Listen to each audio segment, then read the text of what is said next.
আসসালামু আলাইকুম। আমরা চাইনিজ কিংবা থাই যেই খাবারই পছন্দ করি না কেন, এই খাবারগুলো কিন্তু রেগুলার খাওয়া যায় না। রেগুলার 2-3 দিন এই চাইনিজ রেস্টুরেন্টের খাবারগুলো খেলে মনে হয় অরুচি চলে আসে, আর খেতে ভালো লাগছে না।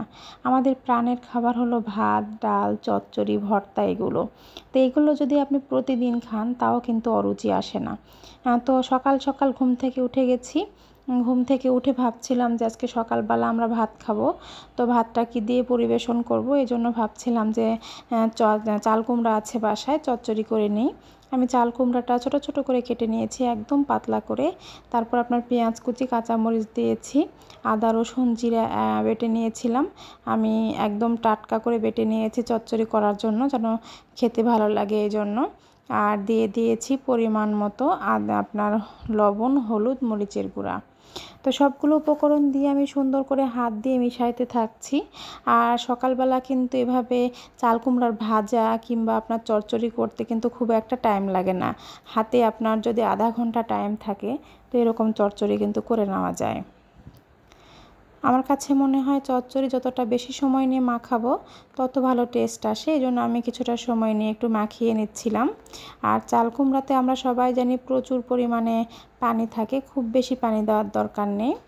আমি জাস্ট উপরে কয়েকটা চিংড়ি দিয়ে এটি রান্না করে নেব, এই জন্য দিয়ে দিলাম সামান্য কিছু চিংড়ি। আবার এটি কিন্তু আপনার যে ইলিশ মাছের লেজ, ঠোঁট এগুলো দিয়ে চচ্চড়ি করলেও খুব ভালো লাগে।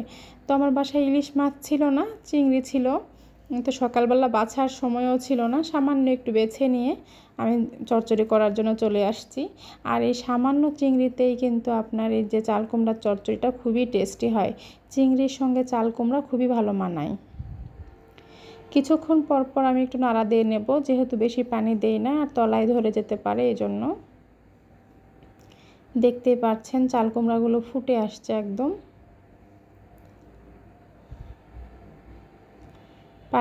পানিও অনেকটাই কমে আসছে। এখন আমি মিডিয়াম আঁচে রান্না করে নেব। কেউ যদি মনে করেন যে রুটি দিয়ে খাবেন, তো এই চচ্চড়ি কিন্তু রুটি দিয়েও খাওয়া যায়, কিন্তু আমি গরম গরম ভাতের সাথে সার্ভ করেছিলাম। আমার বাচ্চারাও চাল কুমড়ার চচ্চড়ি খুবই পছন্দ করে, যেহেতু চিংড়ি থাকে এখানে, চিংড়ি ওদের খুবই পছন্দ, তো চিংড়ি খাওয়ার জন্য ওরা চাল কুমড়োগুলোও খেয়ে ফেলে।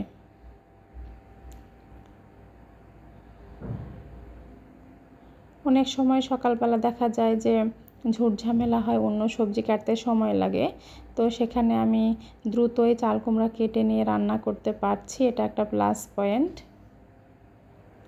আর চাল কুমড়াতে প্রচুর পরিমাণে পুষ্টিগুণ রয়েছে।